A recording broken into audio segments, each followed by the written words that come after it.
Natry ko na rin kumuha ng yelo sa 7-Eleven ng libre. Eh bakit naman kasi bibili ka pa? Pwede ka naman kumuha ng yelo sa soft drink dispenser nila. Mindset ba? Mindset? Huh? Oh, maganda yan, sir, ah. Oo. Sobra. Crush ko talaga to si Angel Locsin. Angel Locsin. Uy, crush ko rin yun, ah. Ako rin po, sir. Sumasaya araw ko pag nakikita ko siya sa TV. Masaya, sir, kung babayaran nyo yan. Ay, binibenta ba to? Bukas na kasi to kanina pa eh. Aba, syempre, sir. 7-Eleven to. Anong tingin nyo dito, library? Next po. Wala, parang ang sungit naman ni ma'am. Ma'am, 11 pesos lang po. Hala, ang laki naman ng pera ni ma'am. Wala bang masala ka dyan? Ma'am, wala po ba kayong smaller bill? Wala. Ma'am, 11 pesos lang po yung tubig nyo eh. Wala po kaming kabarya-barya. Wala nga, yan lang. Di ba 7-Eleven kayo? Eh di mag-produce kayo. Ma'am, kahit tumambling ako dito or mag-split ako dito, wala talaga akong masusukli dyan. 11 pesos lang yung tubig nyo, tapos iaabot nyo 1,000. Ano to, lokohan? Kung gusto nyo palang palitan pera nyo, doon kayo sa money changer sa may kabilang kanto, wag dito. Alam nyo ma'am, i-cancel nyo lang tubig na to, tapos isoli nyo to doon para matuwa-tuwa naman ako sa inyo. Next! Wag na wag niyong gagawin yan. Pag ganyan ko sumagot sa customer niyo na kung matatanggal talaga ako sinasabi ko sa inyo. Ito talaga, yung totoong nangyari. Wala po ba kayong smaller bill, ma'am? 11 pesos lang po kasi yung tubig niyo eh. Wala nga, yan lang. Di ba 7-Eleven kayo? Eh di mag-produce kayo. Ate, may barya ka ba dyan? Gaga, wala rin yung barya dito. Pwede pakibilisan? Naghihintay na yung taxi ko sa labas eh. Bago ng service nyo dito. At dahil wala na akong choice, binigay ko na lang talaga yung tigpipiso namin. Ma'am, ito lang talaga masusukli ko sa inyo ah. Pasensya na po talaga. Pakibilang na lang po isa-isa bago kayo umalis para sure. Welcome to 7-Eleven. Kuya, ba't parang malamig yung hotdog niya? I'm so cold. Ma'am, baka sa likod po kayo kumuha. Kalalagay lang po kasi nun eh. Ma'am, palitan nyo na lang po doon ng luto na. Sige po kuya. Sayang, ganda pa naman. Kaso may pagkasyunga. Welcome to Jollibee. Ay, 7-Eleven na pala to. Pre, ano sa'yo?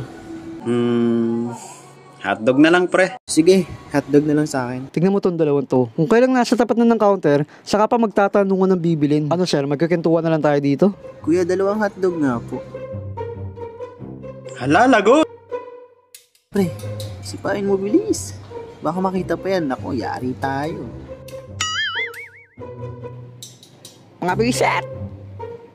Ano, tuwan-tuwa pa kayo sa kalokohan nyo? Galing nyo ah.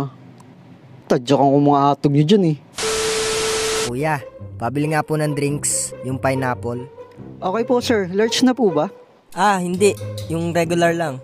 At ganito, ang mga style nila. Unang kukuha ng drink, sabay hihigupin. Maya-maya, magugulat ka nilang, kukuha ulit. Tapos hihigupin ulit. Ano sir, uhaw na uhaw ba kayo? Sir, bawal po yan. Pag kukuha kayo sir, isang kuhanan lang. Ay, sorry. Kala ko kasi refillable to eh. Sige, aalis na ako. Lolo mo, refillable. Pero mga customer na kahit mali sila, pagpipilitan pa rin nila na tama pa rin sila. 70 pesos po yung total. Teka, ba't 35 pesos yung siopaw nyo? Di ba 29 lang yan? Sir, kasi malaki po kasi itong kinuha nyo. Everyday akong bibili ng siopaw, kaya alam ko 29 pesos lang yan. Ayun naman pala sir araw-araw pala kayo nabili, dapat alam yung pagkakaiba ng maliit at malaki. Charot lang, di ko kayang sabihin yun sa customer, mabait ako eh. Mukhang foreigner sila sir ah. Mukhang kailangan ko yata mag-English. Hi ma'am sir, welcome to 7-Eleven. Uy, mukhang magwawalul sila sir ah. Uy, sana all. Ma'am sir, 535 po. Do you have snowberry candy? Sorry ma'am, we don't have that, but we have chupa chups. That's fine. Dude, can I also have a condom? Maraming hardware na malapit sa 7-Eleven branch namin. At karamihan doon puro in-check yung mga may-ari. Kayo, 7-Eleven, kayo lagi dito papalit ha.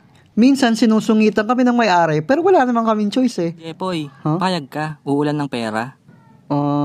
Oo naman, pero yun eh. Pero gantong kabigat na coins yung babagsak. Nakakatawa yun. gabi ako noon, mga alas 3 na madaling araw. Day off ang security guard namin that time at kami lang dalawa ni senior cashier ang naka-duty. May dalawang binatilyo na pumasok at dumiretso sa may freezer ng ice cream. Tinawag ng isang binatilyo yung kasamaan ko para magpa-assist. So that time, ako na lang talaga naiwan mag-isa sa cashier. Maya-maya, lumapit yung isang binatilyo na may dala-dala ng dalawang ice cream. Kuya, magkano tang ice cream? 235 po, sir. Yung double Dutch na ice cream nyo. Magkano yun? So habang nag-check price ako, narinig ko na may sumisigaw dun sa bandang dulo. Kuya, ako pakinggan mo. Customer ako. Magkano to? Nakatch na yung attention ko dun sa lalaki na sumisigaw na parang pinapagalitan yung kasamaan ko. Kaya hindi ko na napapansin yung mga pagtatanong ng nasa Kuya, harap ako ko. pakinggan mo. Magkano to? That time, hindi ko pa naman na-realize na yun talaga ang plano nila. Ang lituhin kami. Magkano to? Sir, 50 pesos po. Magkano to? 35 po. Magkano to? 40. Kung ano-ano ng item ang pinapa-check price ng customer na yon. Kaya parang kinakabahan na ako. So ang ending, hindi na raw bibili ng customer na yon yung dalawang ice cream. Nagulat na lang kami nung biglang tumakbo na papalabas yung binatilyo. At sumunod na rin tumakbo papalabas yung kasama niya. Dahil siguro sa takot, wala na rin kami nagawa ng kasamaan ko. Pasalamat na lang kami at ice cream lang ang nakuha sa amin. Dahil kung hinold up nila kami that time, at meron silang dalang baril, hindi namin alam ang susunod na mangyayari. A few moments later. Ay, salamat. Nakapag-out na rin. Teka, may tinago ako dito kagabi. Buti na lang, nandito pa. Huh? Ano to? Asan na yun nandito? Hala.